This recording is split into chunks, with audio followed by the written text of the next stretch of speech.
Hello बच्चों, आइए इस प्रश्न को पढ़ते हैं। बोला रहा है एक समांतर पट संधारित्र की धारिता के लिए व्यंजक प्राप्त कीजिए। फिर बोला रहा है संधारित्रों में परावैद्युत के उपयोग से धारिता क्यों बढ़ जाती है। आइए इस प्रश्न की मुख्य अवधारणा की चर्चा करें। मुख्य अवधारणा, चलिए मान लीजिए कि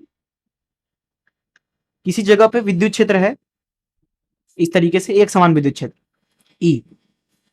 तो अगर इस विद्युत क्षेत्र की दिशा में आप डी विस्थापन चलते हैं तो जो विभवांतर उत्पन्न होता है उसको हम बोलेंगे डेल्टा वी। वो हो जाएगा ई गुणे डी, ये है विभवांतर का परिमाण। दूसरी चीज यहाँ पे ये समझिए, मान लीजिए आपके पास में एक अनंत सतह है, आवेशित सतह अनंत। इसके ऊपर इस तरीके से धन आवेश मान लीजिए है, सिग्मा है आवेश घनत्व। तो इससे कहीं पे भी प्लेट से दूर विद्युत क्षेत्र जो होगा वो प्लेट के अभिलंबोत दिखेगा आपको, और वो उसका जो मान होगा उसको लिखा जाएगा सिग्मा भागे 2 एप्सिलॉन नॉट। ये दूसरी चीज समझ लें।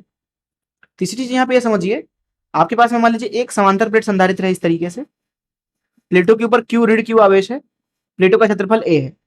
तो यहाँ पे जो आवेश घनत्व है दोनों प्लेट पे उसका परिमाण है क्यू भागे ए। प्लेट के बीच में विद्युत क्षेत्र इधर से इधर होगा, धन से ऋण की तरफ। उसको अगर ई बोले तो ये हो जाएगा ई बराबर धन प्लेट के द्वारा जितना विद्युत क्षेत्र है धन ऋण प्लेट के द्वारा जितना विद्युत क्षेत्र है, क्योंकि दोनों ही समान दिशाओं में है। अब देखिए यहाँ पे अगर आप ध्यान से देखें तो क्योंकि प्लेटों के बीच में जो दूरी होता है डी वो बहुत कम होता है, इसलिए अंदर के किसी भी बिंदु के लिए दोनों ही प्लेट अनंत प्लेट की तरह व्यवहार करेंगी। इसलिए धन प्लेट के द्वारा जो विद्युत क्षेत्र है उसका मान हो जाएगा सिग्मा भागे 2 एप्सिलॉन नॉट, और ऋण प्लेट की तरह जितना विद्युत क्षेत्र है वो भी सिग्मा भागे 2 एप्सिलॉन नॉट है। इसलिए जो प्लेटों के बीच में विद्युत क्षेत्र है उसका मान आ गया सिग्मा भागे एप्सिलॉन नॉट, या फिर इसको आप ऐसे भी लिख सकते हो क्यू भागे एप्सिलॉन नॉट ए। तो इस चीज का भी यहाँ पे इस्तेमाल करेंगे हम। साथ ही साथ अगर यहाँ पे जो ये समांतर प्लेट संधारित्र है इसकी धारिता सी है तो यहाँ पे लिख सकते हैं क्यू बराबर सी वी, इसका भी इस्तेमाल करेंगे। तो इन मुख्य उदाहरणों से चलिए प्रश्न को हल करते हैं। चलिए मान लीजिए आपके पास में एक समांतर प्लेट संधारित्र है, तो उसको इस तरीके से बना लिया। प्लेटों के ऊपर क्यू ऋण क्यू आवेश है, बीच में निर्वात है, प्लेटों के बीच की दूरी डी है, धारिता इसकी सी है, प्लेटों के बीच का विभवांतर वी है, तथा यहाँ पे हम बोल सकते हैं क्यू बराबर सी वी। और बीच में विद्युत क्षेत्र जो होगा इस तरीके से उसका मान कितना हो जाएगा ई बराबर क्यू भागे एप्सिलॉन नॉट ए, अर्थात सिग्मा भागे एप्सिलॉन नॉट। वी को लिख सकते हैं ई गुणे डी। अब देखिए यहाँ पे हम लिखे हैं क्योंकि क्यू बराबर सी वी, तो क्यू बराबर लिख सकते हैं सी गुणे वी की जगह पर रख देते हैं ई गुणे डी, ई गुणे डी। और ई की जगह पर रख देते हैं क्यू भागे एप्सिलॉन नॉट ए गुणे डी। तो यहाँ से आप देख सकते हैं कि जो आपको सी का मान मिल रहा है वो मिल रहा है एप्सिलॉन नॉट ए भागे डी। तो ये हो गया प्रथम भाग का उत्तर। दूसरे भाग में पूछा जा रहा है कि परावैद्युत के उपयोग से धारिता क्यों बढ़ जाती है।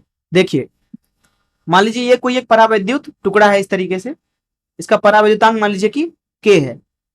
अगर आप इसके ऊपर विद्युत क्षेत्र लगाते हैं बाहर से, मान लीजिए आपने जो विद्युत क्षेत्र बाहर से लगाया उसका मान ई है, इस अवस्था में यहाँ पे दरअसल आवेश प्रेरित हो जाते हैं इधर और इधर।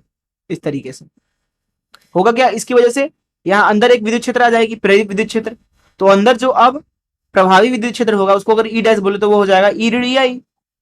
दरअसल ये हो जाता है ई भागे के, अर्थात जो विद्युत क्षेत्र आप परावैद्युत के ऊपर लगाओगे परावैद्युत के अंदर वो विद्युत क्षेत्र 1 बटा के गुना हो जाएगा। अब मान लीजिए ये कोई एक प्लेट है इस तरीके से, इसके ऊपर आवेश क्यू ऋण क्यू है, बीच में विद्युत क्षेत्र ई है, तो अभी जो विभवांतर है वो भी है।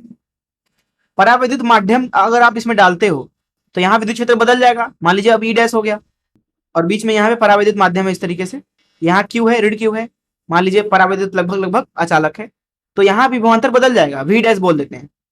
तो यहाँ वी लिख सकते हैं ई गुणे डी, प्लेटों के बीच की दूरी डी है, और यहाँ वी डैश लिख सकते हैं ई डैश गुणे डी। ई डैश कितना है ई भागे के, तो ये हो गया वी डैश। अब देखिए अगर इसकी धारिता हम बोल दे सी और इसकी सी डैश, तो यहाँ पे लिखेंगे क्यू बराबर सी वी और क्यू डैश बराबर जो कि है क्यू के बराबर सी डैश वी डैश। तो क्यू बराबर मिल रहा है C dash V dash, Q की जगह पर सी वी रख दीजिए तो सी वी बराबर आ गया सी डैश वी डैश।